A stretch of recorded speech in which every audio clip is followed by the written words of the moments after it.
biggest thing is too, especially when you look at these things right here and computers, you guys know this is 24/7. People are contacting you 24/7, but that's what we sign up for.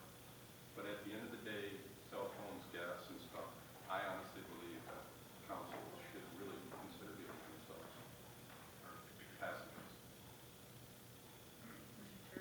Council.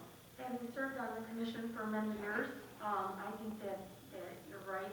They do take a lot of time and effort into these numbers, and they do lowball them for the surrounding cities.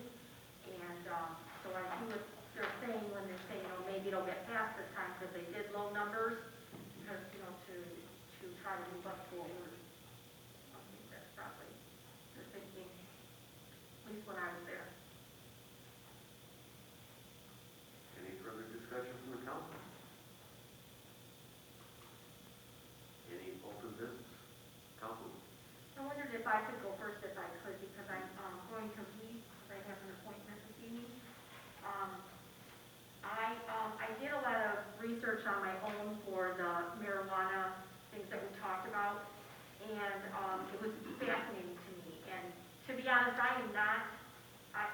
was leaning towards, not doing it. That was where I started, and I learned so much from the people I talked to, from the council people, and our fire chief and our police chief. It was really fascinating. There's a lot to learn about it. Plus our meeting last week, Thursday, with the Westland gentlemen. There's a lot that we have to, probably do. But I think that if we're talking about, the whole industry, I think one thing I learned, or what I heard throughout my research, was that they did this whole law so fast that there isn't really laws to support it.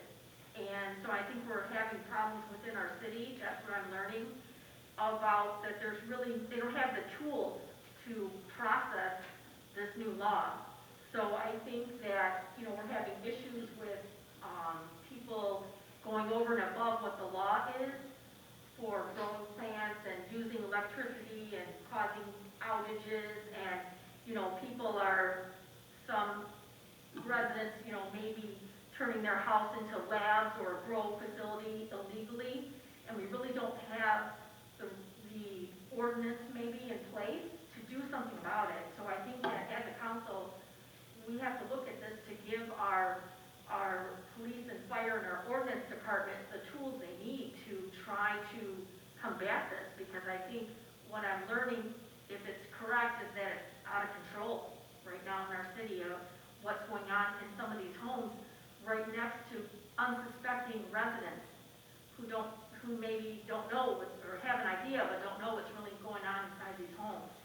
And so I think that is really something I was surprised about, and I think that a lot of residents would be too, to learn, this is going on in these homes, and using electricity, and grids are going down in areas, and that we should have some ordinance and some fines and fees for breaking these rules. And we need to put something on our books. I don't really know what we have already, but we need to catch up with this law. And I think our citizens are expecting that of us, or hoping that from us, and our police and fire. And I know the chiefs could speak better to it than I am right now, because like I said, I just started this process, and that surprised me the most, is that we don't have the tools in place to catch up with this law. And so I'm sure that we've all done a little bit of research on it, or a lot, if you've already been here for a few years. But I'm hearing some horror stories out here about what's going on in the neighborhoods. And so, maybe we need to move on some ordinances, and if we are going to do this, we need to move on it, instead of, having, I know that there's already been town hall meetings. I think that, some people have, a lot of people have voted, but that's not exactly what they voted for.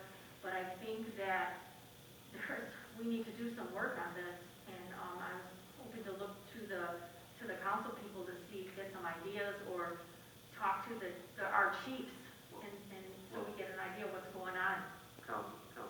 believe that the study session, we said we would talk tonight about another special, either study session or town hall. I know myself, I don't think we're going to solve the entire issue tonight. And I'm trying to be cognizant of everybody's time this evening. Yourself included, it's your 25th anniversary. Right, thank you. And, yes, happy anniversary. And I'm watching the clock because Pia's closes at 9. I'll be honest.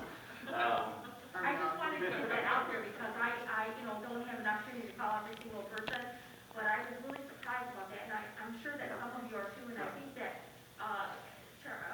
Councilman Johnson spoke to that, about what's going on in some of these houses, and I was really surprised. I think instead of another town hall, that you guys already had one, you kind of got a feeling for the residents, I would say that we need to have. When would you like to get together again? I think that's what we said that we would set tonight. Whenever it's the pleasure of this council, That's I'll be what there. I think that's what we said, and I know some, I wanted just to do it yesterday, some, they want to do it tomorrow, but I think right now for tonight, if that's what, the council wants to do, that's what I understood from last meeting, and we try to do it in the off weeks. So I'm looking at next week.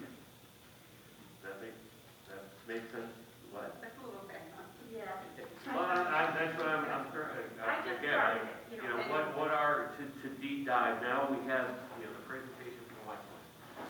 Now that I think you brought up many key points, right? What are the issues that there is this overall ordinance, and the way I see it, kind of two paths.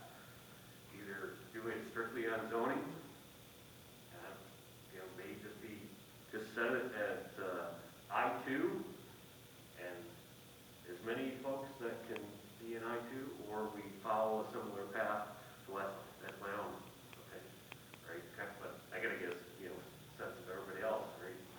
And then there's all these other issues where people have grow houses. They're renting out property, and they've set up basically a commercial space.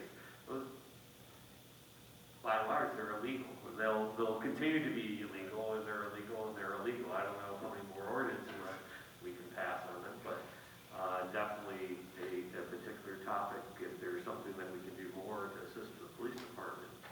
Mr. Chairman, and just to add real quick so everybody get out of here. Yeah, I went to a facility today, or a house, that a guy ended up catching himself on fire because he was doing the butane extraction thing. The one happened down on Pennsylvania, that came in from a tip from a resident, which is a good thing. This house today that I went and toured in the middle of a nice neighborhood, none of the neighbors had any idea what this guy was doing in his basement, in his garage. And there was 30,000, but again, how would we know? And they're acting illegally. So they're going to do that regardless if we put more laws on the books, more ordinances. That's my opinion. So we're actually working with the police chief right now as far as there's illegal commercial operations going on, and we're starting to look into those because there's a process, and we don't have that process, so they're acting illegally. Even if they're growing so many plants, that's still, you have to have a business license, and until we get this in effect, these people are acting illegally. But today was an eye-opener as far as just seeing, there had to be 30, 40, it was, I shouldn't say this, the house was absolutely disgusting, but there was probably $30,000 to $50,000 worth of equipment in there to do all this stuff. And he decided to smoke a cigarette while he was doing